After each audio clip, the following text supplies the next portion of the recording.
এবারে এই তাওয়ার মধ্যে আমি দিয়ে দেবো 4 কোয়া রসুন আর দিয়ে দেবো 2টো কাঁচা লঙ্কা। একটু নাড়াচাড়া করে ভাজা ভাজা করে নেব। এর মধ্যে দিয়ে দেবো কড়াইশুঁটি।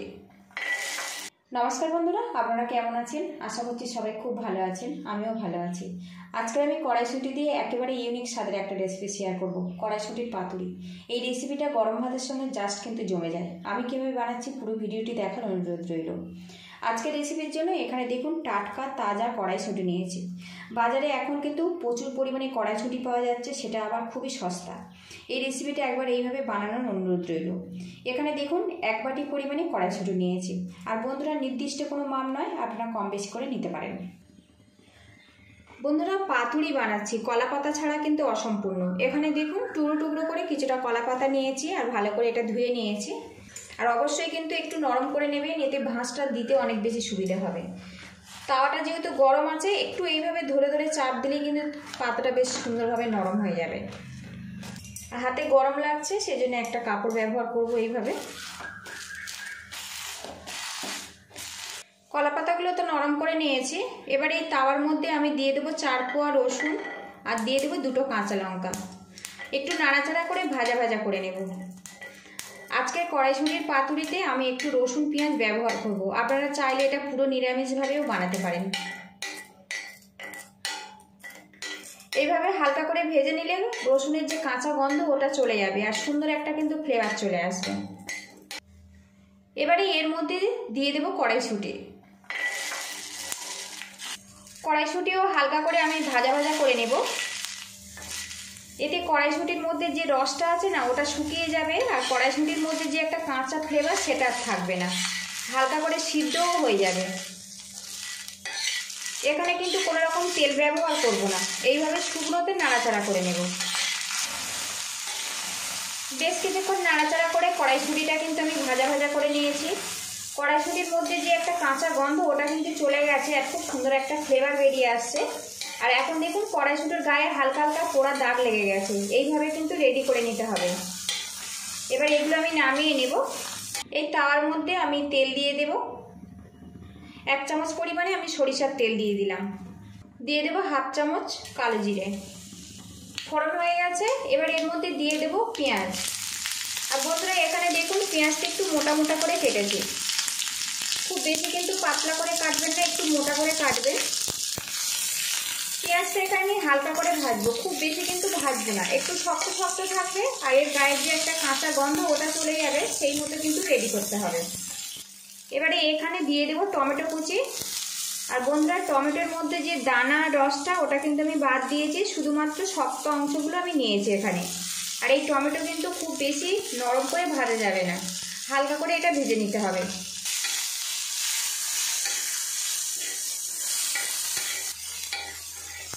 এবার এর মধ্যে 1/2 চামচ পরিমাণে হলুদের গুঁড়ো দিয়ে দেব। আর দিয়ে দেবো সামান্য পরিমাণে ঝাল লঙ্কার গুঁড়ো। ঝালটা আপনারা স্বাদ মতো দেবেন। আরও কিছুক্ষণ নাড়াচাড়া করে নেব। আর গ্যাস রেটটা কিন্তু একদম লোতে রাখবো। লঙ্কার গুঁড়ো আর হলুদ গুঁড়ো দিয়ে একটু নাড়াচাড়া করে নিয়েছি। এবারে এর মধ্যে স্বাদ মতো লবণ দেব। শুধুমাত্র এখানে পেঁয়াজ আর টমেটোর পরিমাণ মতো লবণটা আমি এখানে দিলাম। প্রথম থেকে লবণটা দিলে টমেটোটা কিন্তু গলে যাবে, খেতে ভালো লাগবে না, সেই জন্য আমি লবণটা শেষের দিকে ব্যবহার করলাম। একটু নাড়াচাড়া করে আমি গ্যাস রেটটা বন্ধ করে দেব। এখানে একটা প্লেটের মধ্যে সাদা সর্ষে, কালো সর্ষে আর নিয়েছি হচ্ছে পোস্ত। আপনারা যতটা মটরশুঁটির পাতুরি বানাবেন সেই মতো কিন্তু মশলাটা রেডি করতে হবে। এখানে আমি 1 টেবিল স্পুন করে সমস্ত মশলাগুলো নিয়েছি। এবারে এটা মিহি করে পেস্ট বানিয়ে নেব। এদিকে দেখুন বন্ধুরা, ভেজে রাখা কড়াইশুঁটিটা আমি একটা মিক্সিং জারের মধ্যে নিয়ে নেব। আর অবশ্যই ঠান্ডা করে কিন্তু মিক্সিং জারের মধ্যে দেবেন, ছিবড়া ছিবড়া থাকবে সেই মতো একটা পেস্ট বানিয়ে নেব। বোলের মধ্যে কড়াইশুঁটির পেস্ট ঢেলে নেব। আর বন্ধুরা, এখন দেখুন কড়াইশুঁটিটা কিন্তু ছিবড়া ছিবড়া আছে, সেই মতো কিন্তু একটা রেডি করে নিয়েছি। খুব বেশি কিন্তু মিহি করে পেস্ট করবেন না, তাহলে খেতে ভালো লাগবে না। এরকম হালকা দানা দানা থাকবে, তবে কিন্তু খেতে বেশি ভালো লাগবে। এবারে এর মধ্যে ভেজে রাখা পেঁয়াজ আর টমেটো দিয়ে দেব। দিয়ে দেবো 1 মুঠো পরিমাণে ধনেপাতা কুচি। এর মধ্যে দিয়ে দেব পোস্ত বাটা আর সর্ষে বাটা। আর বন্ধুরা, এটা কিন্তু আমি শিলে মিহি করে পেস্ট বানিয়েছি। স্বাদ মতো লবণ দিয়ে দেব। দিয়ে দেবো 1 চামচ পরিমাণে সরিষার তেল। বড় চামচের 1 চামচ সরিষার তেল এখানে ব্যবহার করব, এতে এই পাতুরিটা খেতে কিন্তু অনেক বেশি ভালো লাগবে। ভালো করে মিক্স করে নেব। আর বন্ধুরা, যারা সবজি দিয়ে বিভিন্ন রকম নতুন নতুন রেসিপি খেতে পছন্দ করেন কিংবা মাছ মাংস খেতে একটুও পছন্দ করেন না, আজকের রেসিপিটা কিন্তু এইভাবে বানানোর অনুরোধ রইল। বাড়িতে বানালে অবশ্যই কিন্তু কমেন্ট বক্সে জানাবেন। ভালো করে মিক্স করে নেব। আর এখন কিন্তু খুব সুন্দর একটা গন্ধ বেরিয়ে আসছে। পাতুরি তো আপনারা অনেকভাবে খেয়েছেন, একদম কড়াইশুঁটি দিয়ে একবার এইভাবে বানানোর অনুরোধ রইল। এখানে দেখুন সেঁকা পাতা নিয়েছে। এবারে এখান থেকে কড়াইশুঁটির মিশ্রণ দিয়ে দেব। আপনারা কম বেশি করে নিতে পারেন মিশ্রণটা। আমি এখানে বড় চামচের 1.5 চামচ পরিমাণে করে মিশ্রণটা দিয়েছি। মুসুর ডালের পাতুরি কিংবা ফিশ পাতুরি তো আপনারা খেয়েছেন, একবার কিন্তু এইভাবে কড়াইশুঁটির পাতুরি বানিয়ে খেতে পারেন। গরম ভাতের সাথে কিন্তু জাস্ট অসাধারণ হয়। এবার দুটো সাইড থেকে এইভাবে আমি ফোল্ড করে দেব। কলা পাতা যেহেতু সেঁকে নিয়েছি, ফোল্ড করতে কিন্তু খুব বেশি অসুবিধে হবে। দেখুন খুব সুন্দর করে কিন্তু ফোল্ড হয়ে যাচ্ছে। আর একটু চেপে চেপে ফোল্ড করবেন।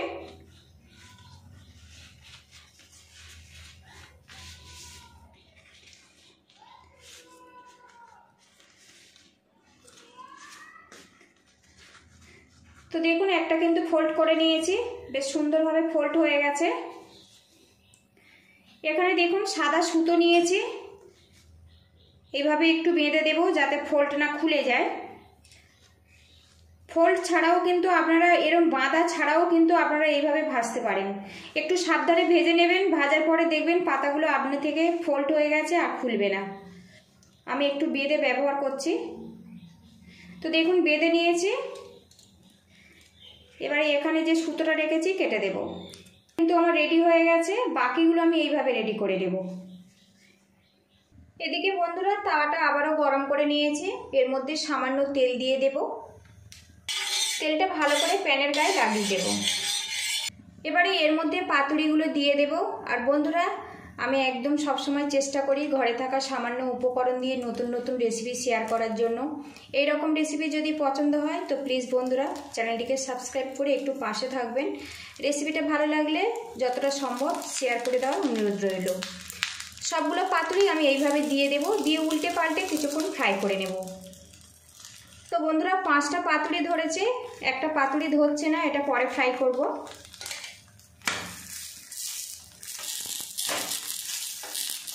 বেশ কিছুক্ষণ ফ্রাই করে নিয়েছি, পাতুরিগুলো আমার এখন রেডি হয়ে গেছে। এবার এগুলো আমি নামিয়ে নেব। আর বন্ধুরা, আজকের রেসিপিটা যদি ভালো লাগে প্লিজ বন্ধুরা লাইক শেয়ার সাবস্ক্রাইব করে প্লিজ বন্ধুরা একটু পাশে থাকবেন। সবগুলো নামিয়ে নেব। বাকি যে একটা ছিল সেটাও কিন্তু আমি একইভাবে ফ্রাই করে নেব। পাতুরিগুলো আমি তো নামিয়ে নিয়েছি বন্ধুরা। আর এই পাতুরি কিন্তু গরম গরম ভাতের সাথে তবে খেতে ভালো লাগে। এইভাবে বানানোর অনুরোধ রইল। তো বন্ধুরা একটা পাতুরি আপনাদেরকে আমি দেখাচ্ছি। তো দেখুন ধোঁয়া ওঠা পাতুরি, কত সুন্দর একটা ফ্লেভার বেরিয়ে আসছে, কি অপূর্বভাবে তৈরি হয়েছে দেখুন। আপনারা অনেক রকম পাতুরি তো খেয়েছেন, একবার কিন্তু এইভাবে কচি কড়াইশুঁটি দিয়ে পাতুরি বানিয়ে খাওয়ার অনুরোধ রইল। আমি কথা দিচ্ছি এইরকম একটা পাতুরি হলে আপনারা কিন্তু পুরো ভাতটাই খেয়ে ফেলবেন। পুরো ভিডিওটির সঙ্গে থাকার জন্য অসংখ্য ধন্যবাদ। ভালো থাকবেন, সুস্থ থাকবেন, দেখা হবে নেক্সট ভিডিওতে। তো এখানে আমি সামান্য গরম ভাত নিয়েছি। তো বন্ধুরা সত্যি দেখে লোভ লেগে যাবে, এটা এত অপূর্বভাবে তৈরি হয়েছে দেখুন। মনে হবে যে এটা পুরো ভাতটাই খেয়ে ফেলি আর সারাদিন যতবার ভাত খাই যেন এটা দিয়েই ভাত খাই। একদম অপূর্ব স্বাদের তৈরি হয়েছে। এত সুন্দর একটা স্মেল আসছে, তো না বানিয়ে খেলে কিন্তু এর স্বাদ কোনোভাবেই পাওয়া যাবে না। অবশ্যই বানিয়ে খাবেন আর কেমন হয়েছে কমেন্ট বক্সে জানাবেন।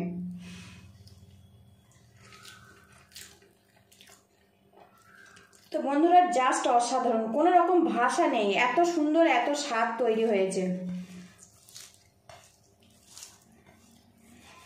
একদম মিক্স ফ্লেভার, দারুণ স্বাদের রেসিপি।